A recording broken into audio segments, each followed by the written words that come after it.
Bueno, ahora sí, abra por favor su Biblia en la primera epístola de Juan. Hoy vamos a continuar con el mandamiento de primera de Juan, el cual tiene una aplicación práctica para nuestras vidas.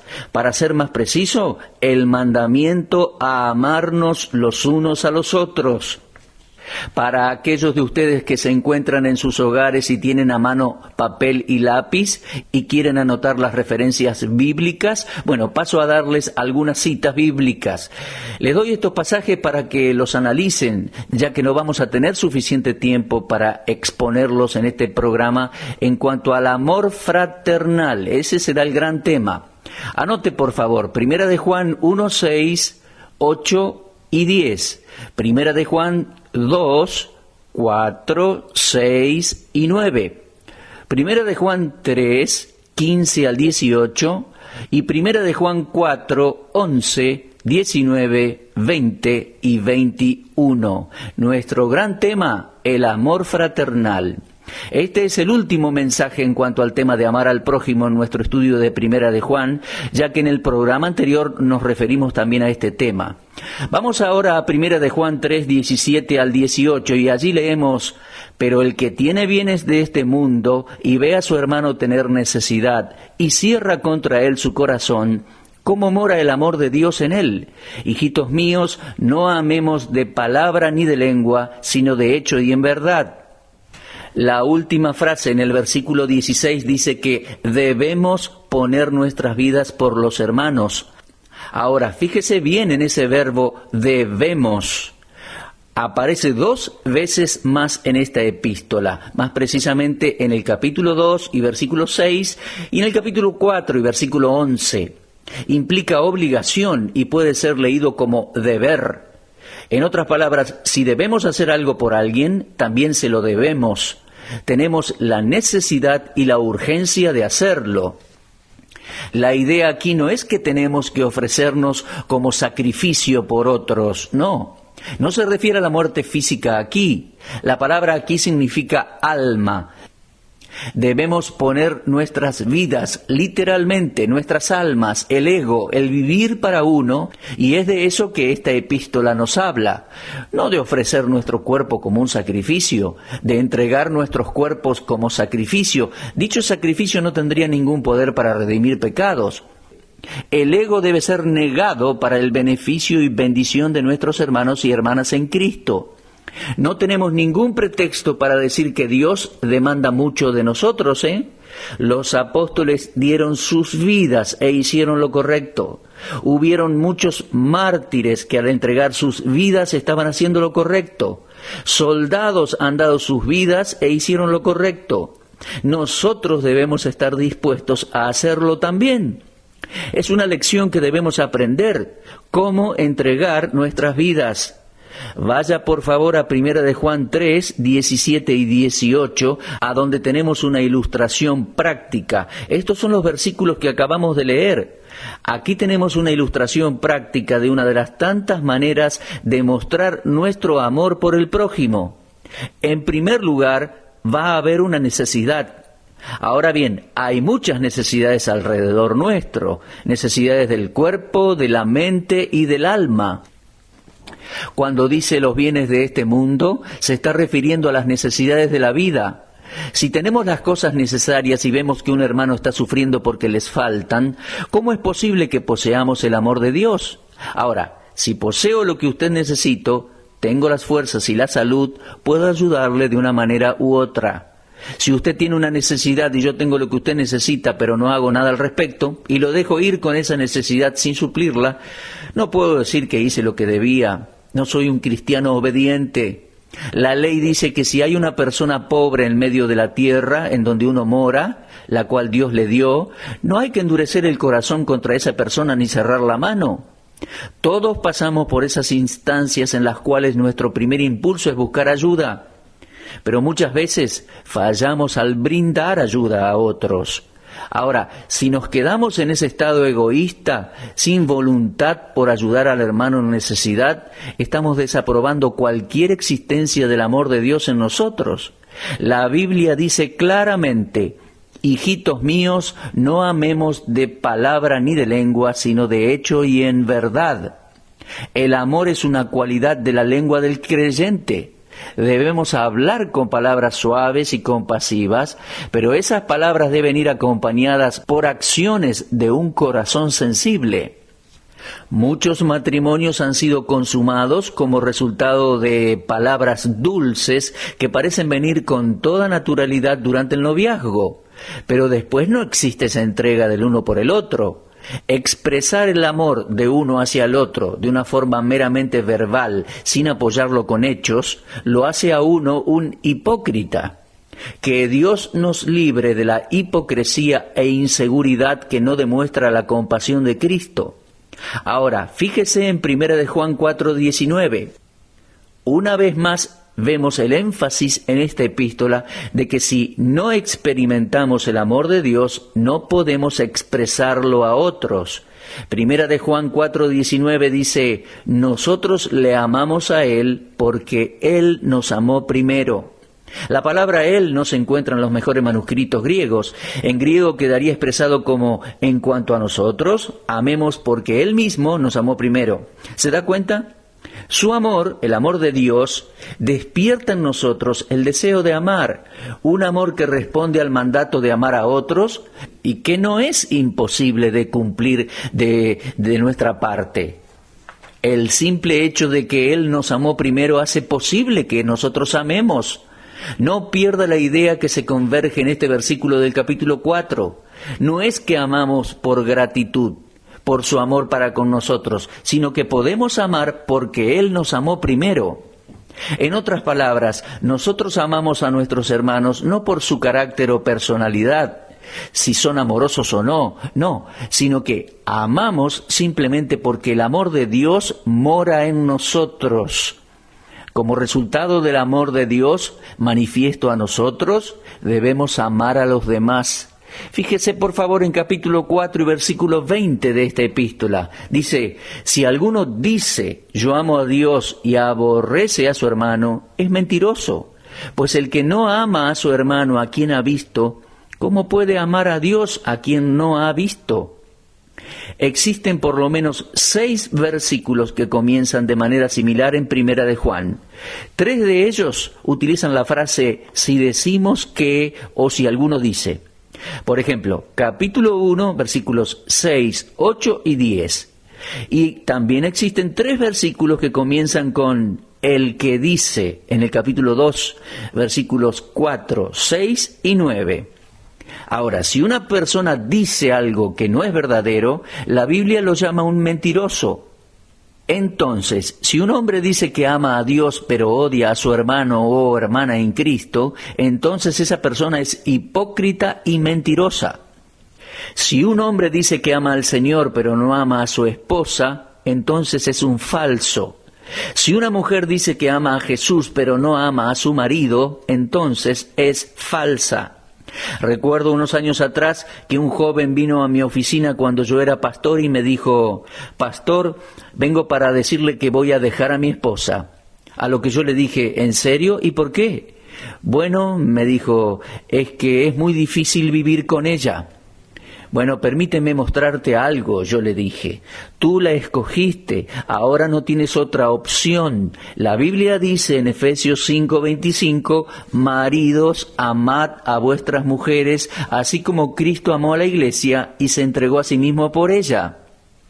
Siguiendo la conversación con él, le dije, ¿recuerdas? Tú no merecías el amor de Dios cuando Él te escogió.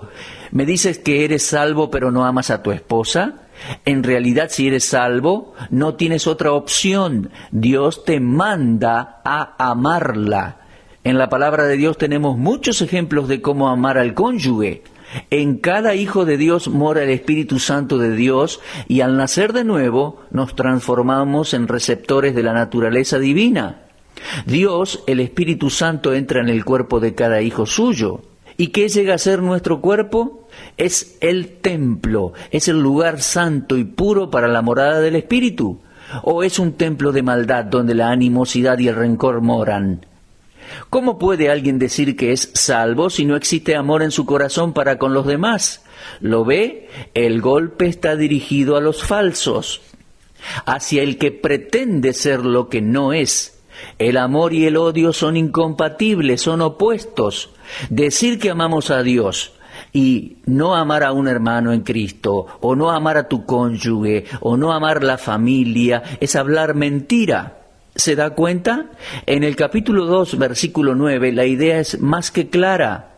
El que dice que está en la luz y aborrece a su hermano, está todavía en tinieblas. Tal vez usted quiera decirme, hermano Strauss, yo soy salvo. Bueno, no sé en cuanto a lo que usted me dice, pero sí sé lo que la Biblia dice, que uno puede decir que anda en la luz, pero si usted tiene odio o rencor en su corazón, entonces se encuentra en tinieblas. Usted puede ser un buen cristiano de la denominación que sea, pero no ser salvo. Usted puede ser moralmente bueno, una buena persona, pero no ser salvo. Cuando uno es salvo, posee la luz y el amor de Dios. Nunca diga que pertenece a Dios si no tiene amor para con los demás. Si alguno de nosotros dice amar a Dios y odia a otra persona, está engañado. Si usted dice que ama a Dios y sabe que esto no es cierto, entonces está siendo un hipócrita y un mentiroso. Una pregunta, ¿es su profesión de fe en Dios una contradicción de su conducta hacia otros? Algunos años atrás me costaba entender estas palabras. Escúchelo una vez más. Pues el que no ama a su hermano a quien ha visto, ¿cómo puede amar a Dios a quien no ha visto? Para mí era más fácil amar a Dios, ya que todo lo que sabía acerca de Dios era bueno. Pero ¿se da cuenta? Uno puede ver fallas y errores en personas que hacen que sea más difícil amarlas. Hasta que un día Dios me dejó bien en claro a través de este versículo que si no amo a aquellos que tienen errores e imperfecciones, es porque el amor de Dios no está en mí. Primera de Juan 4:21 dice, y nosotros tenemos este mandamiento de Él, el que ama a Dios, ame también a su hermano. Al leer esta epístola vemos el énfasis que una y otra vez Dios hace en cuanto al tema. En Primera de Juan 2:5 leemos, pero el que guarda su palabra, en este verdaderamente el amor de Dios se ha perfeccionado. Por eso sabemos que estamos en Él. Cuando un creyente hace caso a la palabra de Dios, o sea, la obedece, esa obediencia no es el resultado de su propio esfuerzo o calidad, sino que proviene del Espíritu Santo. El amor de Dios se manifiesta en una forma práctica para con otros. ¿Se da cuenta? El amor se lleva a cabo a través de la obediencia, esto es, la excelencia del amor. En Primera de Juan 4:12 leemos, nadie ha visto jamás a Dios. Si nos amamos unos a otros, Dios permanece en nosotros y su amor se ha perfeccionado en nosotros. Una vez más se nos dice que su amor es perfeccionado en nosotros porque Dios mora, permanece en nosotros.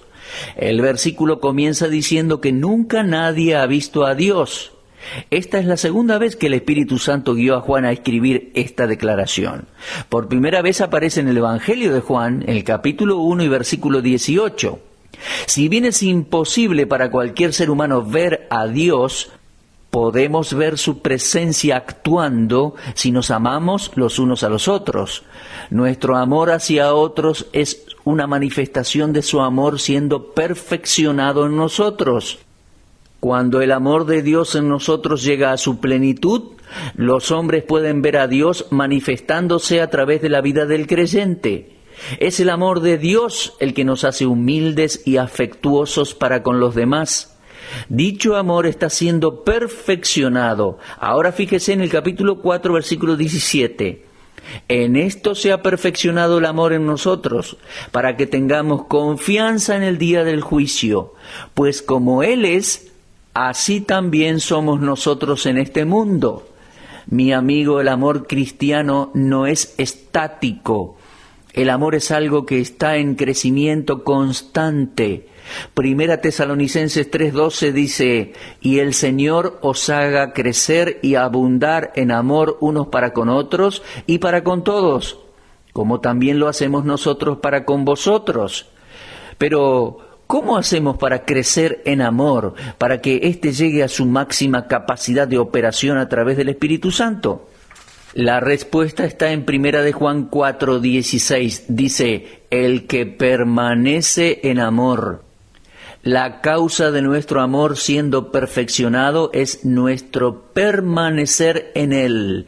El día en que veamos a Cristo cara a cara, cuando el amor de Dios se perfeccione en nosotros, vamos a poder encarar el tribunal de Cristo sin ninguna lamentación. En 1 de Juan 4:18 leemos: en el amor no hay temor, sino que el perfecto amor echa fuera el temor, porque el temor lleva en sí castigo, de donde el que teme no ha sido perfeccionado en el amor. Sabemos que el amor de Dios es perfecto, y cuando el amor perfecto controla la vida de un hombre, el temor desaparece. El perfecto amor y el temor no pueden coexistir. Ahora, el temor aquí se trata de ese miedo que trae tormento y angustia, ese temor que experimenta un criminal esperando su ejecución. El creyente que tiene una vida controlada por el Espíritu Santo no va a vivir con el temor de ser castigado el día que las recompensas sean entregadas en el tribunal de Cristo. Ese creyente nunca tendrá temor del futuro o terror de lo que sucederá en aquel entonces. Cuando el amor sobresale en la vida de un creyente, no queda nada que temer. Ahora, una pregunta: ¿es el amor servicial a Dios nuestra opción y deseo? ¿Podemos decir como Pablo que el amor de Cristo nos constriñe? De ser así, podemos estar seguros de que se trata del amor divino. Asegurémonos que su perfecto amor se esté perfeccionando en nosotros, que busquemos la perfección del amor tal como lo enseñó nuestro Señor en Mateo capítulo 5. Permítame leerle unos textos en Mateo 5, versículos 43 al 48. Oísteis que fue dicho, dijo el Señor, amarás a tu prójimo y aborrecerás a tu enemigo. Pero yo os digo, amad a vuestros enemigos, bendecid a los que os maldicen, haced bien a los que os aborrecen, y orad por los que os ultrajan y os persiguen, para que seáis hijos de vuestro Padre que está en los cielos, que hace salir su sol sobre malos y buenos, y que hace llover sobre justos e injustos. Porque si amáis a los que os aman, ¿qué recompensa tendréis? ¿No hacen también lo mismo los publicanos? Y si saludáis a vuestros hermanos solamente, ¿qué hacéis de más? ¿No hacen también así los gentiles? Sed pues vosotros perfectos, como vuestro Padre que está en los cielos es perfecto. ¿Perfecto en qué? En amor.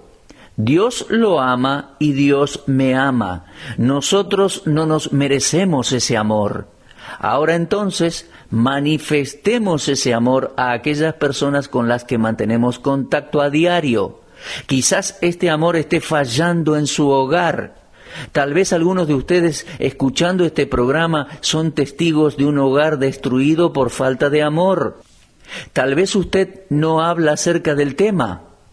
Oremos para que Dios, a través de las enseñanzas de su palabra, atraiga nuestros corazones a la obediencia y sujeción a la verdad divina, y que no solo por nuestros labios, sino también por nuestro vivir, podamos demostrar de que somos sus hijos, hijos de Dios. Con esto concluimos nuestro estudio acerca del amor en la primera epístola de Juan.